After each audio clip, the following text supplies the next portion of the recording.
वराणी हस्ता बापाଙ୍କ ନାଁ लभ हस्ता ତମେ ବ୍ଲଗର ଲବ ହାସ୍ତାର ଝିଅ हाँ ତମେ ହଉଛ ଲବ ହାସ୍ତାର ପତ୍ନୀ ବୋଲି ଏଇଟା ସତ ନା ମିଛ? हाँ ମୁଁ ତାଙ୍କ ପତ୍ନୀ ଲଭ ହସ୍ତାଙ୍କର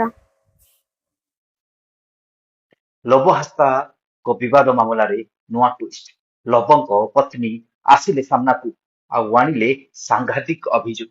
ଲବଙ୍କର ପ୍ରେମିକା ଆତ୍ମହତ୍ୟା କରିବା ପରେ ଲବଙ୍କର ଗୋଟିଏ ପରେ ଗୋଟିଏ ଗୁମର ଖୋଲିବାରେ ଲାଗିଛି। ଜଣାଶୁଣା ବ୍ଲଗର ଲବ ହାସ୍ତାଙ୍କ ନାଁରେ ବିଭିନ୍ନ ପ୍ରକାର ଅଭିଯୋଗ ସାମ୍ନାକୁ ଆସିଛି। ତାଙ୍କର ବାହାରେ ଅନେକ ମହିଳା ବନ୍ଧୁ ଥିବା ଚର୍ଚ୍ଚା ହେଉଛି। ହେଲେ ଏବେ ତାଙ୍କ ପତ୍ନୀ କ୍ୟାମେରା ସାମ୍ନାକୁ ଆସିବା ପରେ ଏ ଘଟଣା ନୂଆ ମୋଡ ନେଇଛି। କାରଣ ଏବେ ଯାଏଁ ଲବଙ୍କର ପତ୍ନୀ ଥିବା ନେଇ ଚର୍ଚ୍ଚା ହେଉଥିଲା। ହେଲେ ଏହା କେତେ ସତ କେତେ ମିଛ ତାହା ଜଣା ପଡିନଥିଲା।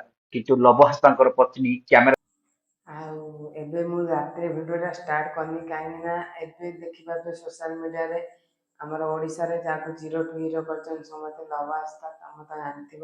ତାଙ୍କର ଏବେ ଭିଡ଼ିଓ ଭାଇରାଲ ହେଉଛି କାହିଁକି ନା ତାଙ୍କର ଗୋଟେ ଥିଲେ ପ୍ରେମିକା ସେ ସୁଇସାଇଡ୍ କରିଛନ୍ତି।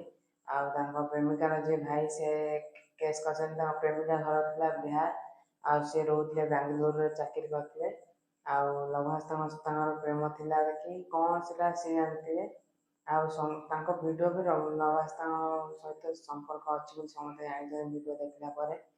ଆଉ ତାପରେ ଯେତେବେଳେ ସୁଇସାଇଡ୍ କରିଦେଇଛନ୍ତି ସେ କାଳେ ସୁଇସାଇଡ୍ କରିଛନ୍ତି କିଛି କହିଛନ୍ତି ସୋସିଆଲ ମିଡ଼ିଆରେ କି ତାଙ୍କ ଇନଷ୍ଟାଗ୍ରାମରେ କହିକି ପଠାଇଥିଲେ ସେ ଲବ ହାସ୍ତାଙ୍କ ପାଇଁ ହିଁ ସୁଇସାଇଡ୍ କରିଛନ୍ତି। ଆଉ ସବୁ କିଛି କାରଣ ଲବ ହାସ୍ତା ହିଁ। ଯଦି ମରିବା ପଛର କାରଣ ଲବ ହାସ୍ତା ଆଉ ମୁଁ ଗୋଟେ କଥା କହିବାକୁ ଚାହିଁବି ମିଡ଼ିଆ ବାଲାଙ୍କୁ ଆଉ ଓଡ଼ିଶାବାସୀ ସମସ୍ତଙ୍କୁ ଆଉ ତମେ ବି ଭଲସେ ସର୍ଚ୍ଚ କର କାହିଁକିନା ସେ ଝିଅ ଲବ ହାସ୍ତାଙ୍କ ସହିତ ଖାଲି ମାନେ ଭଲ ପାଇଥିଲା ମାନେ ବୟଫ୍ରେଣ୍ଡ ଲବ ହାସ୍ତା ତାଙ୍କର। ଆଉ ସେ ଝିଅର ଆଗରୁ 3ଟା ମ୍ୟାରେଜ ହେଇଛି 3 ଜଣଙ୍କ ସହିତ। ଆଉ ତାପରେ ବି ତମେ ଯଦି କହିବ ସେ ଲବ ହାସ୍ତା ପାଇଁ ସୁଇସାଇଡ୍ କରିଛି ଏଇଟା ବହୁତ ବଡ଼ ଭୁଲ। ଆଉ ଲବ ହାସ୍ତାଙ୍କର ଭୁଲ କ'ଣ ଜାଣିଛ? ତାଙ୍କ ଭୁଲଟା ହେଉଛି କି ସିଏ ଆସିକି ସୋସିଆଲ ମିଡ଼ିଆରେ କହିଥିଲେ ବି ସେ ଅନମ୍ୟାରେଡ୍ ଆଉ କିନ୍ତୁ ସେ ସତରେ କିନ୍ତୁ ସେ ମ୍ୟାରେଡ୍ କରିଛନ୍ତି ଆଉ ତାଙ୍କର ବାହାଘର ବି ହେଇଥିଲା। ଆଉ ଏବେ ଗୋଟେ ପିଲା ବି ତାଙ୍କର ଅଛି 8 ବର୍ଷର ଗୋଟେ ଝିଅ। ଆଉ ସେଇଟା କେତେ ଦୂର ସତ କେତେ ଦୂର ମିଛ ଏଇଟା ମାନେ ଭଲସେ ଜଣା ପଡ଼ୁନି। କିନ୍ତୁ ମିଡ଼ିଆରେ ଆସିଛନ୍ତି ଓଡ଼ିଶା ତାଙ୍କର ସେଇ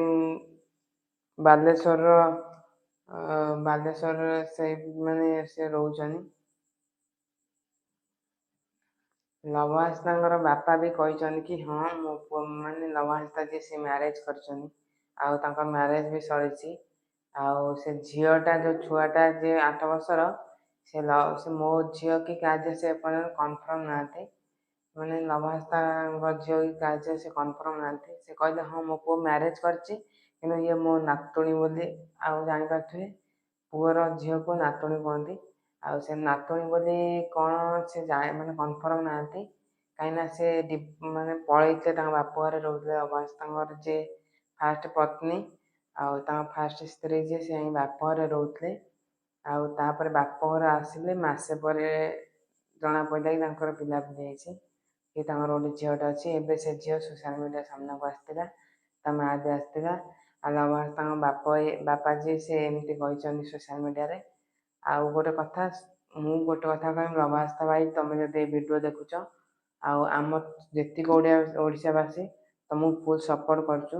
ଆଉ ତମେ ଆସ ତମେ ଟୋଟାଲି ଉପରେ ପ୍ରୁଭ୍ କର କି ତମେ ଏଥିରେ ନିର୍ଦ୍ଦୋଷ ତମକୁ ଜାଣି ଶୁଣି ଫସେଇ ଦିଆଯାଉଛି। ଆଉ ଆମେ ତମର ଯେତେ ଫ୍ୟାନ୍ ଫଲୋଇଂ ରହିବୁ ସବୁବେଳେ ତମକୁ ସପୋର୍ଟ କରିବୁ ଆଉ ତମ ସାଥିରେ ହିଁ ଅଛୁ। ତ ଆମେ ଖାଲି ଗୋଟେ ଜିନିଷ ଚାହୁଁଛୁ ଏତେ ଅପମାନ ଏତେ ନିନ୍ଦା ସହିପାରିବାଟା ଠିକ୍ ନୁହଁ।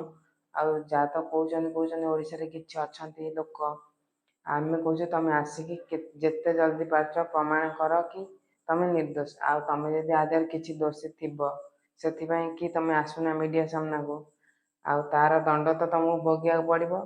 ଆଉ ତମ ସବସ୍କ୍ରାଇବର ଆମ ସହିତ ଯାହା ତ କଲ ସେଇଟା ଭଗବାନ ସହିବେନି ତମକୁ। ଆଉ ଯେ ତମେ ନିର୍ଦ୍ଦୋଷ ଜଲ୍ଦି ଆସିକି ଆଉ ଏବେ ଜଲ୍ଦି ଆସିକି ତମେ ମିଡ଼ିଆରେ ସବୁ କିଛି କୁହ ଆଉ ପ୍ରମାଣ ଦିଅ କି ତମେ ନିର୍ଦ୍ଦୋଷ। ଆମେ ବାସ୍ ଏତିକି ଚାହୁଁଛୁ।